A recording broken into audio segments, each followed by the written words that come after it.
Main Talk. Let's talk about hair. It's not your average conversation. It's not your average conversation about hair.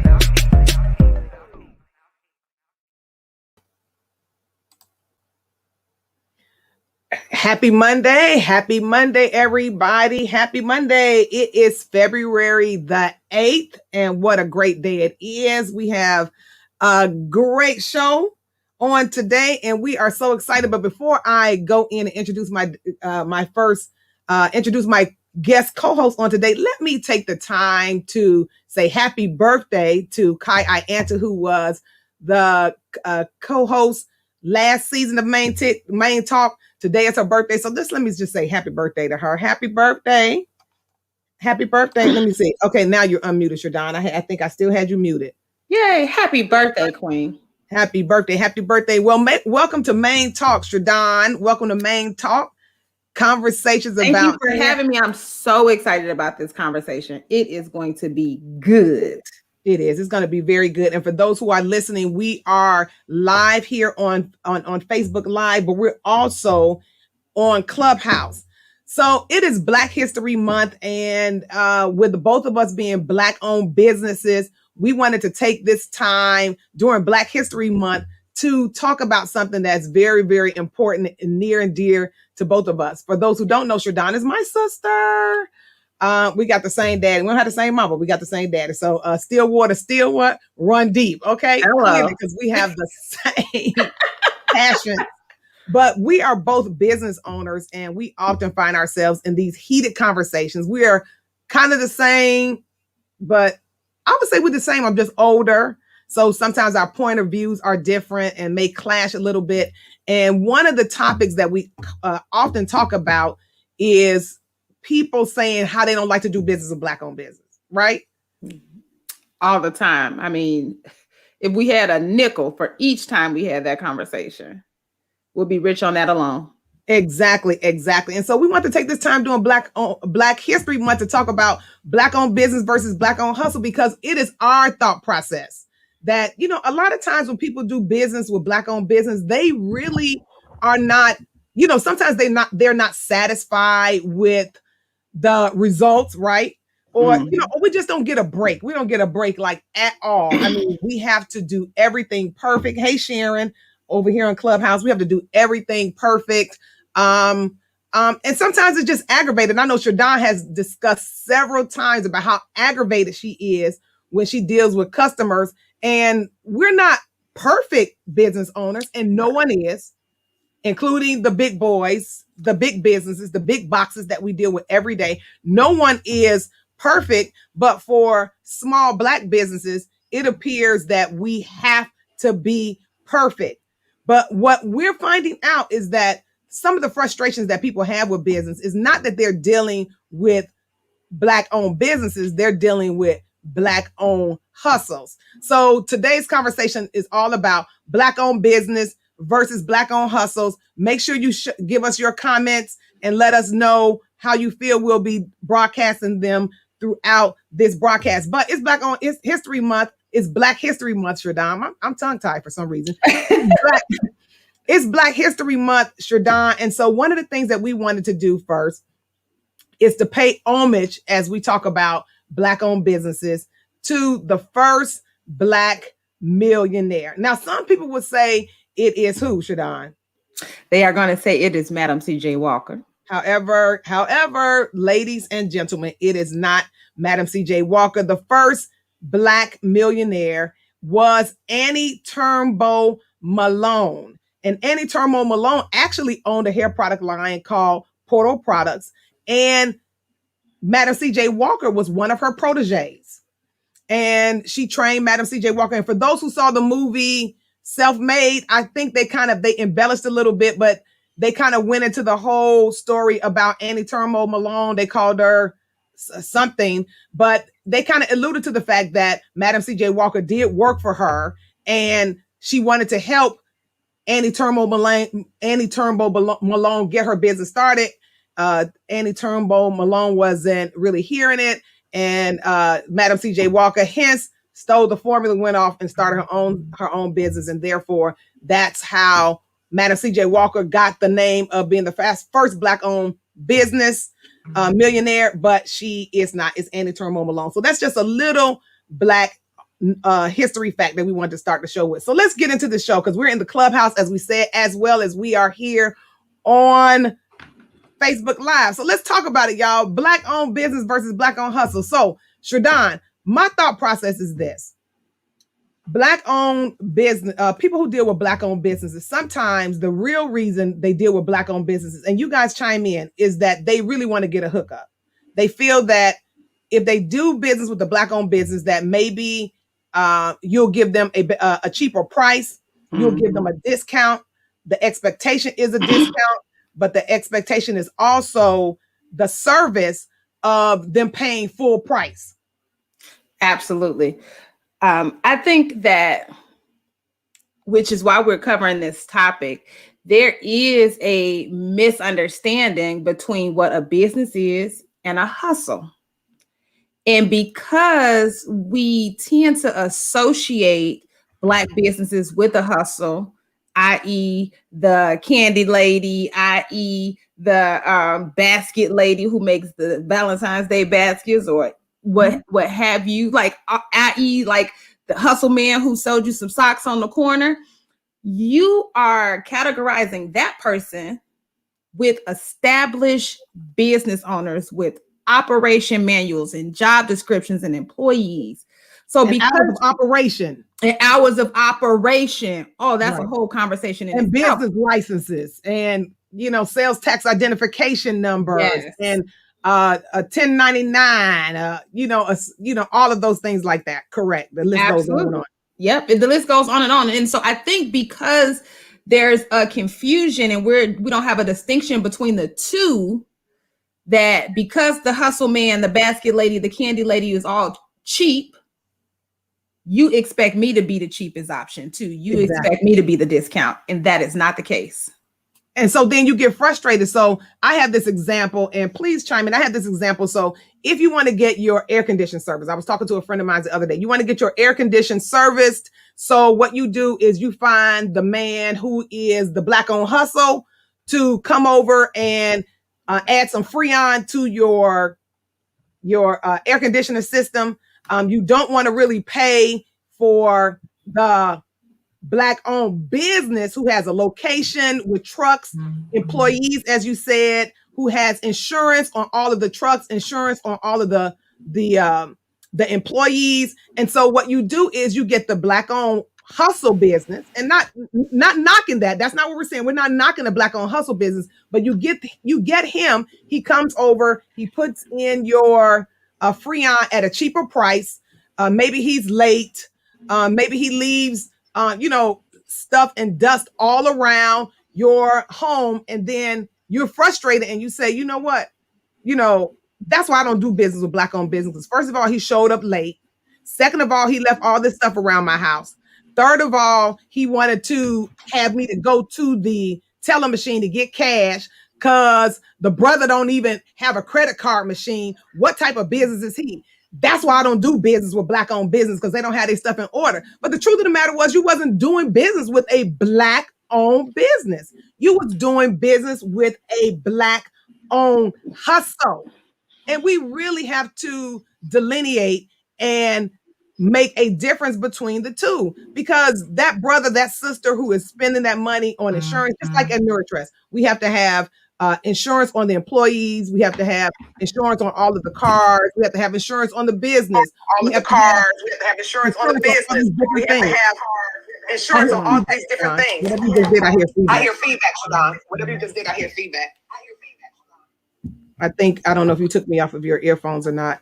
But so we have to delineate between the two. And then I think we won't be so upset about doing business with a Black-owned business. I mean, what is your thought about it? Sharon, Tanya, Anitra, Letitia, Rita, Charles, who wanted to say that actually the first Black millionaire is Horace King, the slave-born bridge builder of the South. So Charles, you my skeegy brother, I guess I'm gonna have to look that up, because from Googling And for everything that we've been taught, it has always been, we've been taught Madam C.J. Walker, but we know for a fact that it was Annie Turnbull Malone, but our history has been wrong before. So, hey, how about that? Exactly. So what is your thought about that? I know. So the conversation you and I have is your frustration is, you know, even with trying to do your best to satisfy a customer, sometimes customers just don't give you any relief. Customers don't give you any, they don't give you a pass at all. You don't get a pass. You can't do your best and say it has nothing to do with you. It has everything to do with the Postal Service because you shipped the goods on time. You did it ahead of time, but the Postal Service got the package there late. And now the customer wants their money back and they have no forgiveness for you. They don't blame it on the Postal Service. They blame it on you. Yeah. And I think a part of the issue, this is such a loaded conversation. And I know we're going to be able to discuss this for days, weeks, years, right? Because we really need to get to the root of it. But I feel like there's forgiveness for a big box and a lack of patience for small business, right? And so what happens is that because there's so much confusion, you don't know the difference between a hustle and a business. You don't know the difference between a small business and a large corporation, that it all just gets balled up into one. You want my small business to operate like a large corporation, but you want my prices to be like the hustle man. Exactly. And that becomes the frustrating piece because you want me to operate like the corporations. In your mind, that means I can never make mistakes. That means that I have to have 1,000% correct the first time with no errors, or else you are done, not just with my business, but with every Black-owned business in the world. And then it doubles back. If my price is too high, then because you associate me with the hustle man, again, you're done with all Black businesses because that's when you see it the most, right? I was trying to buy Black, but their prices is too high or their thing is too high. There's this meme going around talking about, well, I'm not going to spend $45 for a shirt. Black, I want to support on Black-owned businesses, but I'm not going to spend $45 for a shirt, which is ridiculous because you spend $1,200 for a purse. Or $125 for a Gucci shirt or $125 for a Louis Vuitton shirt. So that goes back into the other discussion that we were having is that, you know, people seem to, we live in a name brand culture, and those name brand products, they're not always the best either, but we give them a pass. For instance, I remember when I was interviewing for the Housewives of Atlanta. For those who know, I was one of the finalists between Portia and myself. And I went on and spent $1,200 for these Prada shoes to go to the interview. And I probably wore those shoes about 4 times and the whole sole came out. Literally, the whole sole came out. And I'm so busy, you know, someone would say, you know, you should have just took them back to the store. It was Prada. You bought it at Neiman's. They'll take it back. But my thought process is that this was a $1,200 pair of shoes. It was Prada. My expectations, because I spent $1,200 because it was a name brand, was high. Guess what? I forgave them. I never took the shoe back. I just took some super glue. I kind of did what the girl did with the Gorilla Glue with her hair. I just took some super glue and glued my sole back down, but I forgave them because they were Prada. Versus if it was somebody said, Angela said, oh no, you know, oh no, not the whole sole. Yeah, the whole sole. But if it was a Black-owned business, a small company that I spent less money, I could have spent $200 for the shoe. If the whole sole had come out, the reaction for me even probably would have been different. Like, I don't know if I would have been like, that's why I don't do business with a Black-owned business, but I may have thought in my mind that it's cheap. But since being in business for over 22 years, I understand that, you know, it's all about profit margins. And just because it's a name brand doesn't mean that it is the top of the lines, because I'm not going to name the shoes with the different color bottoms on them, but those shoes are not made of the high quality. Your feet hurt, but everybody is walking around with this color bottom at the bottom of their shoe. And they all say that they feet hurt. Y'all know, cling, if y'all know what I'm talking about. It's not one person that I know that has a shoe with a different color bottom, and I'm not going to say bottom, but that says that their feet don't hurt. But because it's a brand name, they get a pass. Absolutely. And I think if I'm being completely honest, I'm not saying that it's all the consumer. There's definitely a role to be played on the side of the business owner. And I think one of those things is understanding your value, your worth. One of the queens that I adore and follow, and we both know, Felicia Phillips, posted the other day that know your worth and then charge more, add tax or something like that, right? And I think that's the difference that happens in these larger corporations. They know who their target audience is. They know what their profit margins are. They know what they want to charge, and they stick to it. And so as consumers, we just learn to adapt. If we want it, we'll adapt to what it is. We say what we mean, and we mean what we say. They say what they mean, and they mean what they say. And I think what we have to start doing as small businesses and Black-owned businesses is adopt that same mindset. When you know who your target audience is, when you know what your rates should be, and you charge that without question, because I'm definitely guilty of trying to accommodate the desire for a hookup because it's a friend of a family. It's somebody that knows me. I just want to show them that my business is credible. And almost every time, not every time, but almost every time, those people turn out to be the most difficult customer. But do you feel, Shardon, that a lot of times, and we want those who are listening and those who are watching us on Facebook Live and on Clubhouse to chime in. Do you feel like that a lot of consumers, and I think the heart is pure, that I want to do business with a Black-owned business.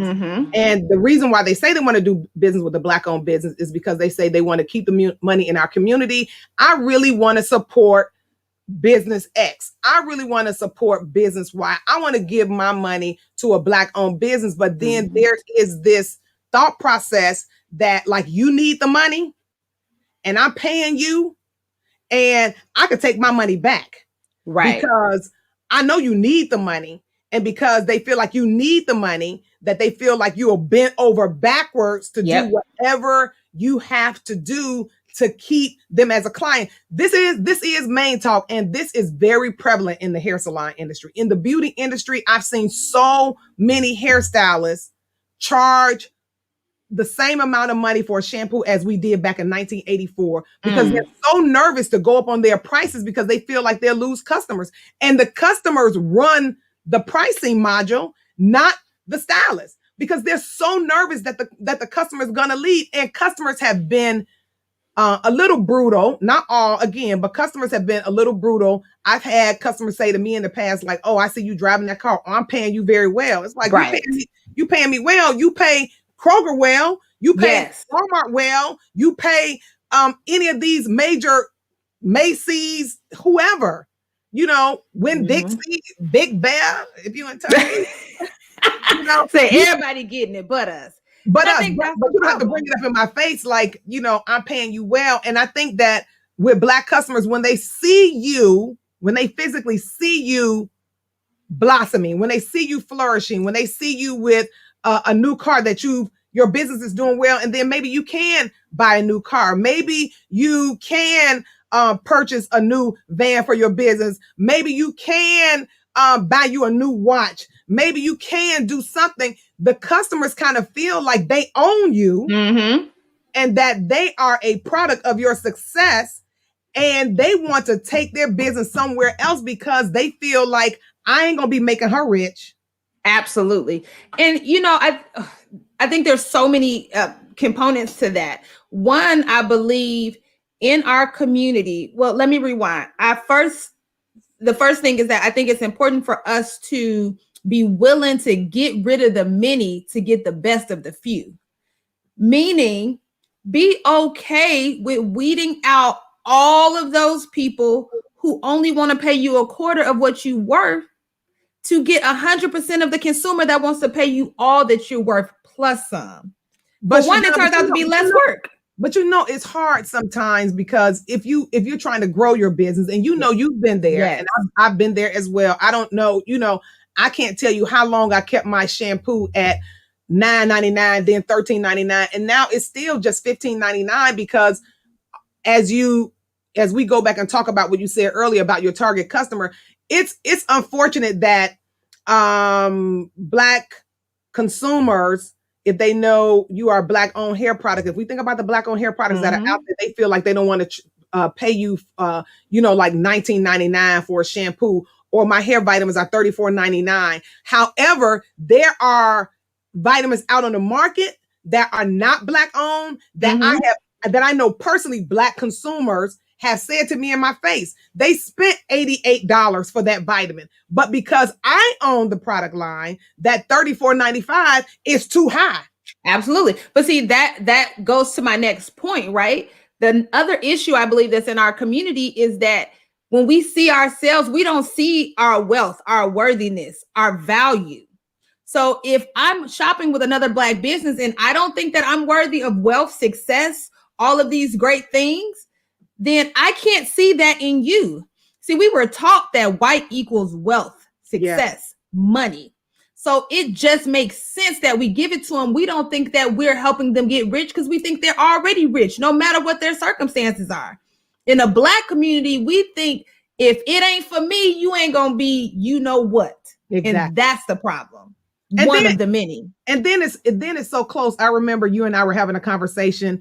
And when people used to come to the salon, I never wanted people to know that I was the owner. I never wanted anybody to know that I was the owner. And I would always say, I'm the manager. I'm the manager. That's because, unfortunately, when we do business with other Black-owned businesses, and I see Tanya said something, I'll pull it up.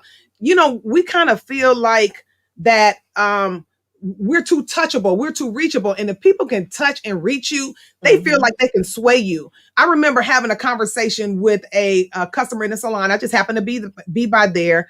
The salon that I own, I have a salon manager. I have a team leader. I have employees. I have shampoo assistants. I have stylists. So I am technically the only people that I really talk to are my managers. And I was there this one particular day, and a customer was there with her daughter, and she said that, "Oh, I see that you're here now. I want to talk to you." And I said, "What about?" And she said that, "Well, I want to talk with you. I don't want to talk with, the salon manager." Right. So because I was there, I obliged her, and when she came into the office, she made a derogatory statement talking to me as if I was nobody, using a tone that was not acceptable. And I just stopped her in midstream and said, hey. So let me just say this. First of all, and I was trying to be nice. I was like, first of all, the issues and concerns that you have, I don't deal with. Just like if you go to Kroger grocery store and you have a problem, you deal with the manager. You do not deal with the people at corporate headquarters. So the issue that you have that you're talking about, I'm not the one to talk about it. I have people here that I pay, that they deal with it. Absolutely. I had to really get upfront with her to say it. But then what she said was, when, I ain't never coming back here then, unfortunately today is my last day. I'm not coming back because, we couldn't figure this whole pricing thing out. Y'all charge too much. I'm not charging the same amount of money that we charged back in 1984. And just like there's a Ross, just like there's a TJ Maxx and a Marshalls, just like there's a Macy's, and then, as Tanya said, there's a Neiman Marcus. I always tell people in business, find out what level you want to be on. I always say that there's nothing wrong with Ross because you have people that's going to buy at Ross. Right. There's nothing wrong with a Goodwill because you have people that's all they do is buy clothes at Goodwill. But if you come into my salon and say, how much is a relaxer? $95. I don't pay more than $65. Well, unfortunately, then you're in the wrong place. As a business owner, we have to be able to, and for those who are business owners watching, and I know Sharon has dealt with this too, we have to, and Sharon is real good with this, we have to really stand flat-footed behind our work. And absolutely, sometimes we have to be able to let business go, right? Yep. Just for the sake of, this is how much we charge.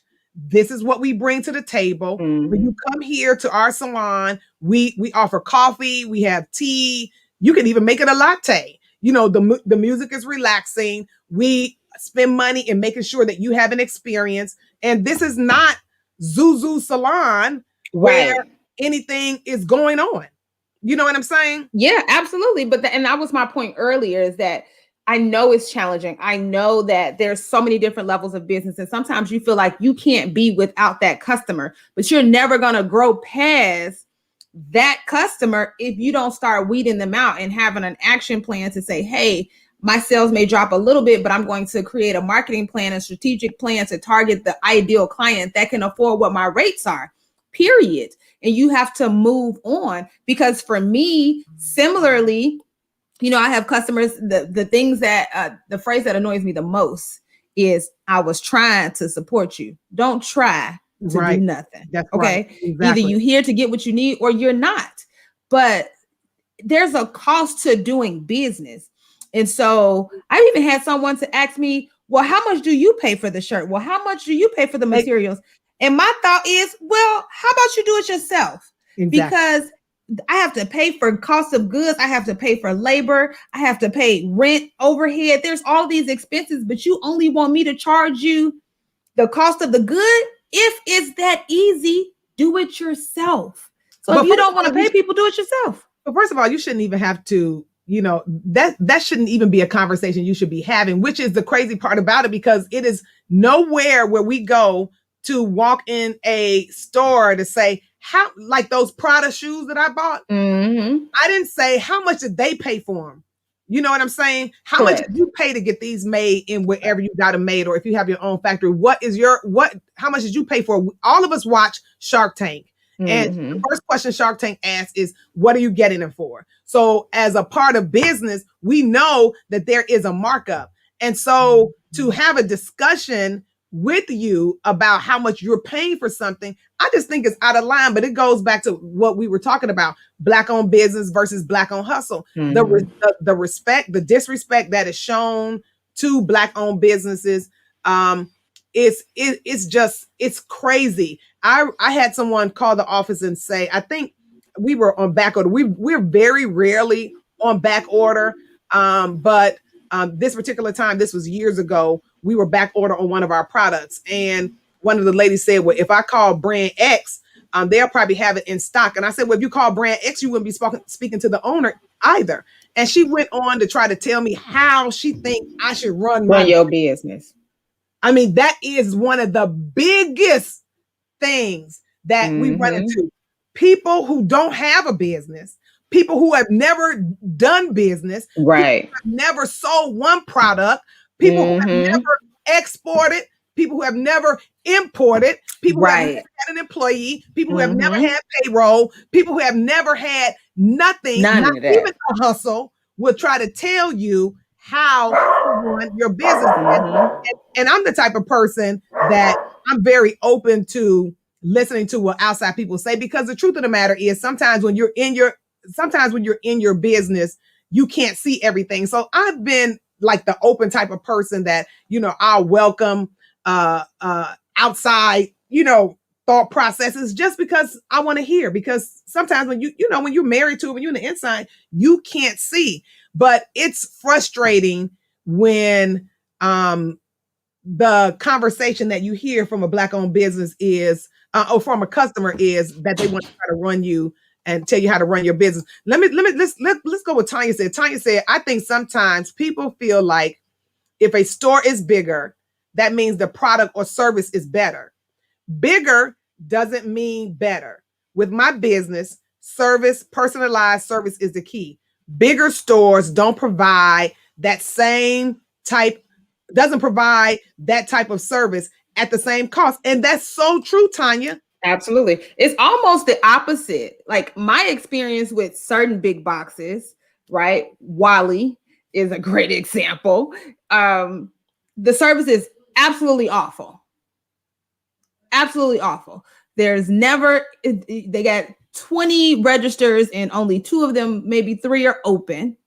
during the holiday season, no matter how busy, whatever the peak is, and you can literally stand in line and listen to people talk about how much they can't stand it as they're sitting there with a shop cart with at least $100, $200, $300, $400 worth of product in it.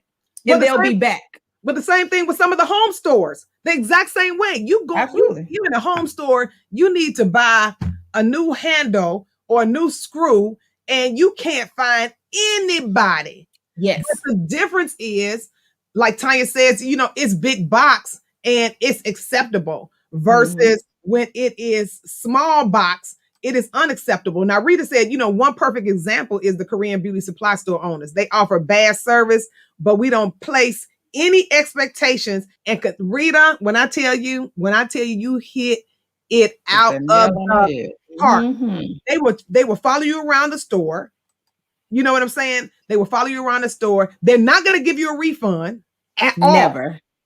And you don't even ask for a refund. But the difference is, like Rita said, we would continue to frequent and buy from them. But if I said that in my business, again, it goes back to the one-on-one relationship. If a person feel like they can call you on the phone and talk to you, then they feel like you can make the decisions. The difference is that in some of the big box stores that we were talking about, you're not talking to quote unquote the decision makers. You hardly ever get to the decision maker. I don't care. Very rarely does a manager come out to visit you or address your concern at one of these stores. What are they going to tell you to do? Even at a restaurant, if you pull up to a fast food restaurant, they have a phone number plastered on the drive-through window. Yeah. If you have a problem, call them. And the thing about it is that what we have to do is do the same thing for the big businesses as we do for the small business. For instance, my husband went to Office Depot yesterday. They closed at 6:00. He got to Office Depot at 5:30. The people at the window start doing their hand like this, like you out, we're closed. And I told him, what you're going to do is, I'm tired of this particular location because this is another thing, because I did say, because they're hood at this location, it's a lot of blacks that work there, and they're the customer service is horrible. It is horrible. And I said, you're going to write a letter and you're going to tell them that the store was closed at 5:30, 30 minutes before, and make an impact and let them know, because some of the big box stores, the difference is they don't know what's going on all of it. Yes, it was Allison. She said, Allison said, was it Stockbridge? Yes, it was Stockbridge. Yes, it was Stockbridge. It's horrible. And I said, I'm going to write a letter. Allison, we're going to get you to write a letter, because we have to complain. Most of the time, one of the things we're talking about, guys, is that unfortunately, we don't complain when it comes to the big box stores. Again, it's acceptable, but for Black-owned businesses, it's unacceptable. Shadon, let me bring up what Sharon said. Go ahead and read what Sharon says, Shadon. Can you see? Yeah, she says the greatest joy of being an entrepreneur is that we get to choose I get to choose who I work for. And over the years, it has been my folks, capitalized, okay, who challenged me most. Crab in the barrel for sure. However, I now have red flags during the phase that lets me know which prospect will drain my energy. And if we proceed, there will be a premium amount added to their contract. High maintenance tax. When I say amen, Sharon, glory fingers, that is the truth. And I think to that point, that's a piece that we need to incorporate. There's always red flags. I know for me, I would say 98% of the time, there was a red flag that let me know that this person was going to be difficult. And I proceeded anyway. But let's say why you proceeded, because you wanted the business, right? Or did you want the business? You wanted the business, and did you think that you could show them something better, that you were going to try to give them a different experience, although you knew that they were going to be a problem? I think there's a combination of things. If I'm being completely honest, some of that is operating in fear, because I know that in more cases than not, like you were saying, we don't complain. We don't write in complaints to these big boxes, but I almost feel like you're waiting for me to mess up. Yeah. You're looking for me to do something wrong. So I'm trying to prove you wrong. I'm also trying to avoid your complaint because I expect it to be extreme and exaggerating of the circumstance. And because I know that there's a stereotype that says Black businesses operate in a certain way, that people will believe your false accusations of your experience over me. Right. And all of that collectively, you do end up just moving forward. And the reality of it is you don't know until you know, right? So you in service-based industries, in certain service-based industries, you can put in different requirements, right, in order for this client to qualify to do business with you. One of them is, but I think for me, one of those things is price, costs, and requirements to do business with us. So we're not going to offer you the opportunity to buy a single shirt here and there, because that's, for me, the most complicated client is the person who just wants to buy a few off items. The person who's buying hundreds of promotional products from us, they don't give us no trouble. Again, because it goes back to the thought process that I used to hear somebody used to always say, my dollar is green. My dollar's green. I need to spend, you're going to take my money just because I'm throwing out a coin at you. It's like you're supposed to be like a dog to just fetch, after the money. And it really shouldn't happen that way. Well, for me, I always say, somebody asked me earlier, I told them, Tracy we were going to be talking about this tonight. Tracy, where are you? And she said that, so how do you delineate the difference between a Black-owned business versus a Black-owned hustle? So, I'm going to bring up some of the qualifications of a Black-owned business. A Black-owned business, let me see, let me pull it up here. Not a Black-owned business, but from a business owner. Right. Qualifications of a Black-owned business. The first thing is that you have to have a business license.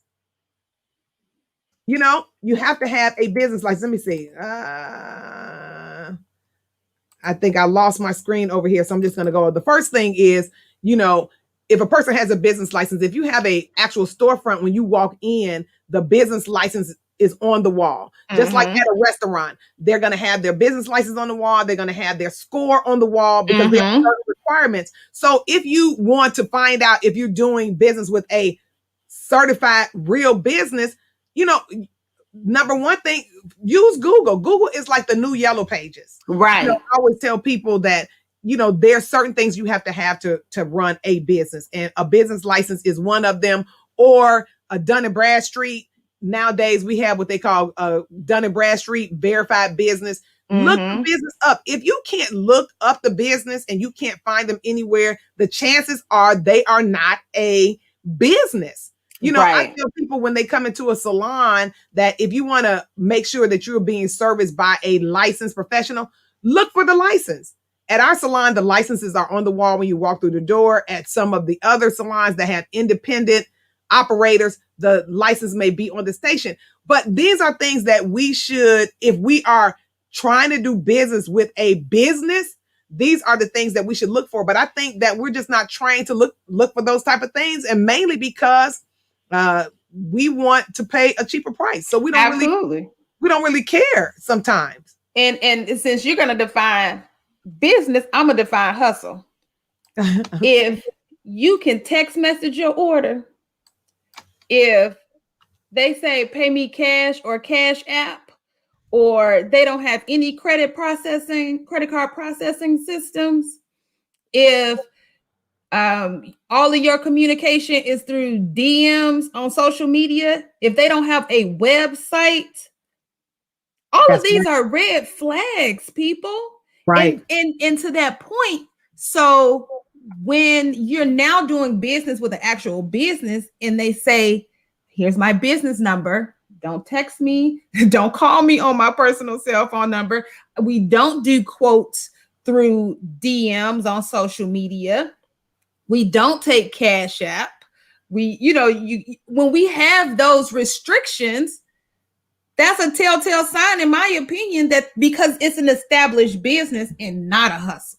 Right. or when people, especially with the Cash App thing, I mean, people, I think one of the biggest things that's aggravating for me is that, you know, people will say, well, do you have some products in your car?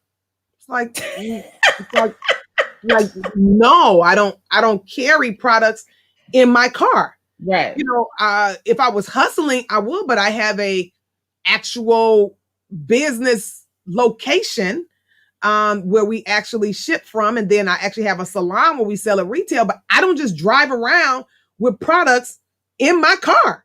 Absolutely. I mean, I just don't. And it just behooves me sometimes that people really think that I'm riding around with shampoo, conditioner, edge control, shine spray, and vitamins in my car.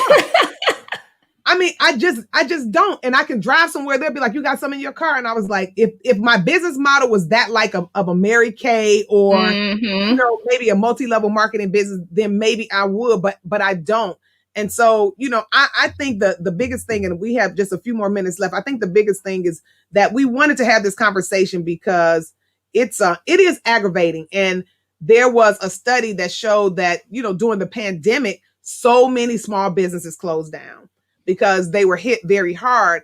But as you and I talked, even during the pandemic, you know, some people were not able to take advantage of the PPP money or the EIDL money because you thought they were a business and they were really hustling. Absolutely. And so during this time, it really separated the, you know, those who were actually really running a business versus those who were running a hustle, because you had to have things in place like profit and loss statements, you know, bank statements, you know, tax returns. These are things that you had to have in place. Payroll reports. Right. You know, these were things that they wanted from small owned businesses in order to get some of the money that the government had. But I ran into a lot of people who were just like, hey, you guys, how you get that money? Like, how you get that money? I need to do what I need to do to kind of get that money. And it's just, you're laughing because it's funny, but at the end of the day, I think the whole purpose of the conversation is that we're in a time that people really do want to support Black-owned business. Yes. But I think that we have to give people a pass, as I said at a conference that I spoke at earlier last year, that we don't always get it right. Right. We're not perfect. Sometimes we ship an order. Sometimes we may ship the wrong product. But I'm going to make up for the mistake because people make mistakes with me. Absolutely. People who make my products, sometimes they make mistakes. And I can tell that they're doing their due diligence of trying to get it right, because then I'll see that they have initials, you know, on the box. Right. And we do the same thing in our office. Once the order is filled, we have somebody to go behind it to make sure that they check. But sometimes we still miss it. You know, we're not 100%. I would say that we're about 95%, literally. But sometimes 5% we will miss it. But everybody does. Like you said, at some of these big box stores, you talked about Wally World. That don't have anything to do about the store. We were selling products to Walmart. Don't try to get on the phone and talk to customer support for merchandisers, for us shipping products in to try to find out information. They would hang up the phone on our face. I mean, it was really bad on the other side. So, you know, for those who are listening, if you share this podcast, you know, let's just, you know, we're in 2021. If you want to support a Black-owned business, support a Black-owned business, but please understand that there is a cost that comes with running a business. You know? Absolutely. And, you know, again, just to reiterate what you're saying, use tools to discover what is an actual business. So you mentioned Google. They should have a Google page, an established Google page. Check for reviews. But if the experience is not what you thought it would be, extend the feedback, because sometimes you bring it to them as if, like you were saying earlier, you're trying to tell them how to run their business. It's just like if you're a mama, you don't want nobody to tell you how to raise your kids. That's right. So don't come in trying to tell someone how to run their business, but you can give them feedback on your experience. Again, in small business, even when we have employees, we still, as owners, usually juggle a lot of hats. So you may catch us on a day where we were just, or the business was operating at its full capacity and something slipped in the cracks. That is not a reflection of the entire business. Or all Black businesses in the United States of America. Correct. Because we are not all the same. Exactly. And that we do have, higher standards. And then I think the thing about it is that as a small owned business myself, we're always trying to make accommodations. We actually had a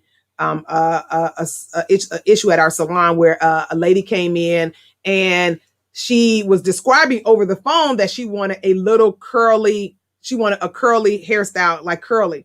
So we're in 2020 because this happened last year. This is 2020, and it was right after COVID.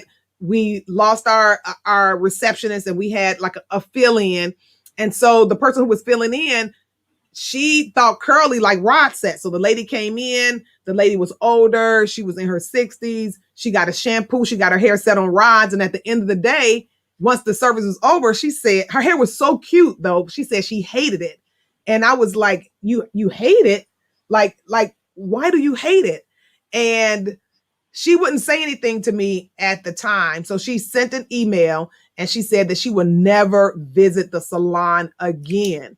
And I was like, I want to know what happened. So I got on the phone and I asked her, I said, ma'am, what happened? She said, I spent $110 and my hair is nappy. I'm not used to my hair being nappy. I wanted a Jerry curl, a cold wave. And I said, ma'am, I apologize because that's not a popular service that we do. We do the service, but the receptionist on the phone is not used to hearing cold wave. And so they thought just rods because you said rods and we gave you the wrong service. And I said, but we're in the business of making things right. We're in the business of making customers happy. I said, if you would please come back, I will make sure that we get you the service that you want. We will provide you with the right service provider who would do it. And it will be at our cost. And she said, thank you for calling.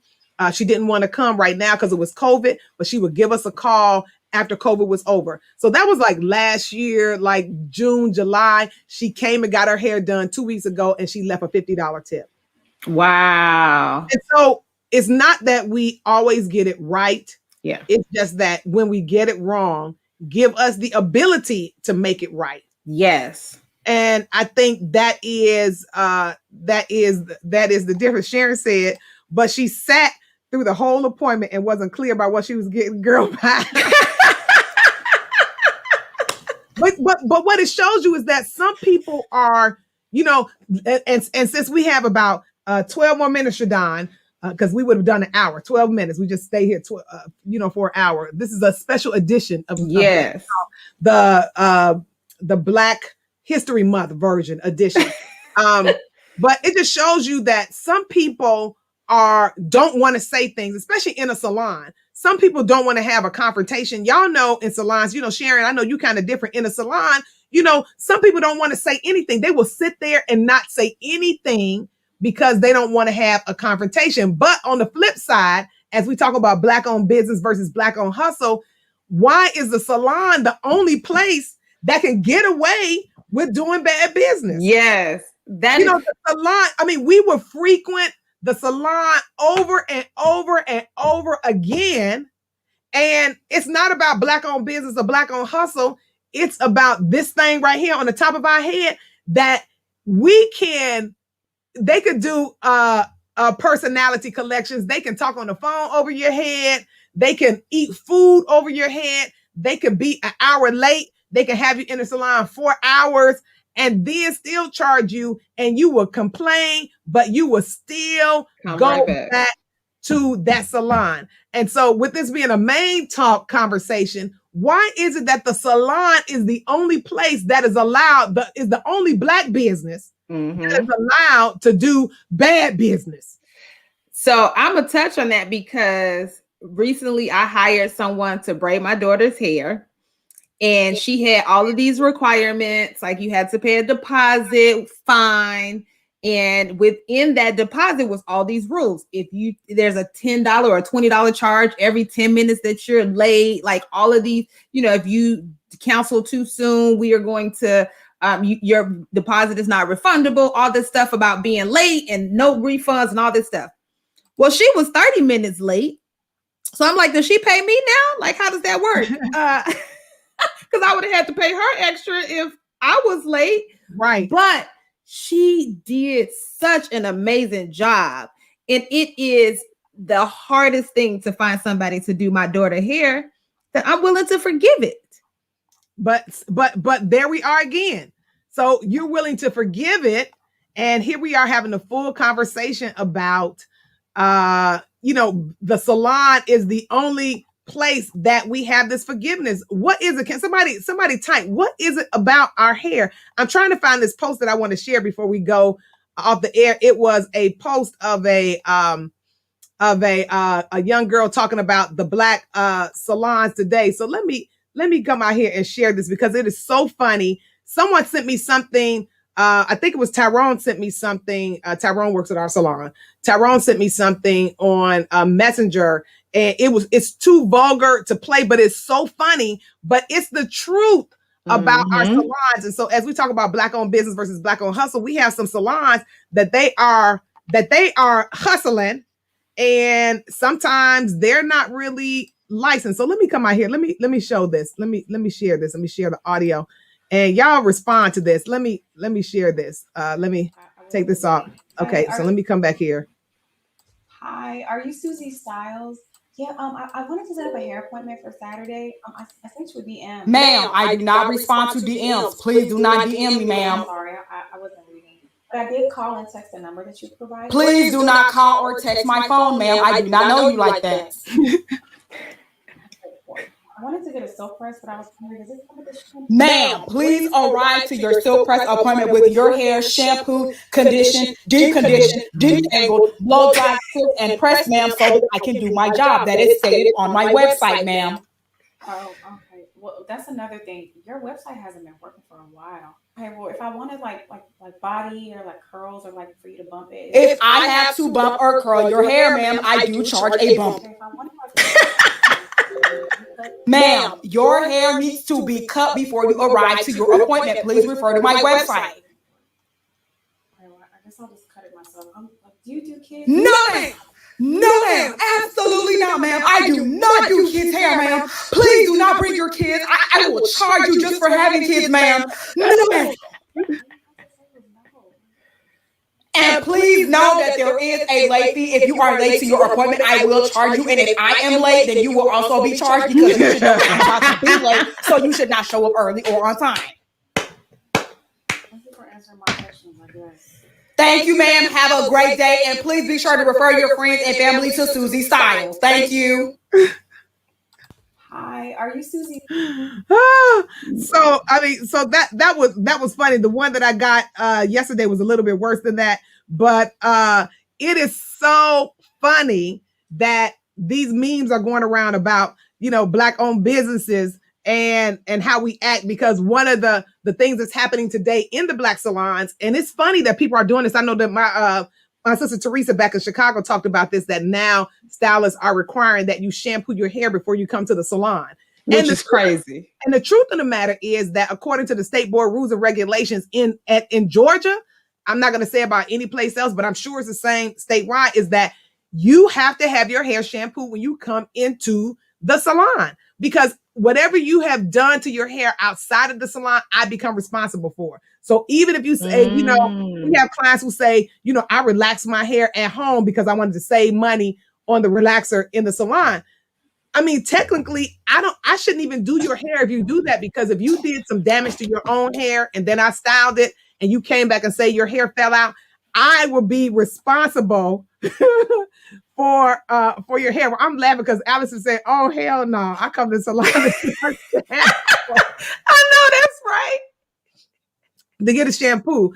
So So I just wanted to, bring that up, that it's funny as we talk about Black owned business versus Black owned hustle. I just wanted to bring up that it seems unfortunate that the only Black owned business that gets a pass is the Black owned salons and the Black owned barbershops. And I think it's about, at the end of the day, one of the words that stand out for me is value or worth. Like, I value my hair. And as most women, the biggest fear we have is losing all of our hair, right? So you can pretty much do anything to me other than make my hair fall out. That's probably going to be when they break up with the stylist, is when that stylist does something to damage your hair. It's so complex to handle Black hair that when you find somebody that's good, you just won't leave. Everything else seems achievable, right? I feel like I can go to anybody to buy clothing or handbags or shoes, but I can't go anywhere for my hair. And maybe that's where the forgiveness lies. Yeah, well, with that being said, and you're talking about if a woman loses her hair, this brings us to next week's show. For those who are listening next week, have y'all seen the post that's been going around of the young lady who put Gorilla Glue in her hair? Let me see. Can I find her? She actually put Gorilla Glue in her hair to try to keep her hair down, and it's been a major ordeal. She has been to the hospital and all of this, and she's saying that she may sue over the ordeal, which is kind of crazy. Who's she gonna sue? She decided, let me share the screen. She decided to so for those who don't know, there's this glue that is that people put on their hair. Let me pull it up. Let's see. Can I share the screen now? Wait, let me share the right screen. Let me share the right screen. Hold on. There's a glue that is being used to put your lace wig on.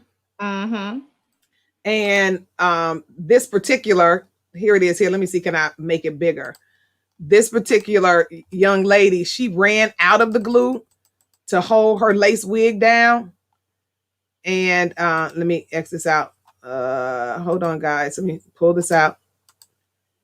She ran out of the glue that she uses to hold down her lace wig, and she decided to use a Gorilla Glue to hold her hair down. And now she is upset because she put the glue in her hair here and her hair wouldn't move. And now it's saying, she's saying that she may sue over the whole ordeal. But who is she suing? And Alice is so stupid. She said, I wonder if she used it on her eyelashes too. So crazy. Because them eyelashes is snuffleupagus. Yes. And Tanya said, yes, idiot. She hasn't been able to get it for over 6 weeks.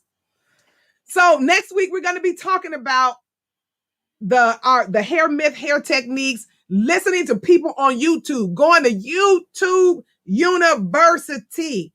We have to stop going to YouTube University, ladies, and consult a licensed professional, because at the end of the day, we are board certified. Whether you believe it or not, we really are board certified cosmetologists. And she put Gorilla Glue on her hair, but there was a whole nother thing going around where women were putting monostat on their hair. But that conversation, Lord have mercy, for next week. We thank y'all for joining Main Talk Conversations about hair. This is a good conversation, wasn't it? Yes, this was so good. I thank you for everyone who has engaged and left your comments. And I know that I saw Sharon said that that's one of the things we talked about is a 4-day conference, because this is an ongoing dialogue and it can dig so deep. So please share more topics around doing business with Black-owned business, because it's Black History Month and we want to support each other, and we want to make sure we make it where it's a comfortable environment for the consumer, but also the business owner. Most definitely. Well said, Shadon. Well, with that said, we've made it through another Main Talk, And we'll see y'all on next Monday here on Main Talk. In the meantime, enjoy this jam. Main Talk. Let's talk about health. So, you know, we have Allison on the line. Allison, let's try to get the girl with the Gorilla Glue on next week. Let's try to see. You don't know like I know how to cut it, clip it, snip it, flip it, whip it, twist it, curl it, twirl it, whip it, girl, whip it hard. I'm showing our hair, blow it, grow it, wrap it, snap it, weave it, lock it, braid it. Girl, you can wave it, shade it, just make sure that you say it. We need a main talk challenge. Bye, y'all.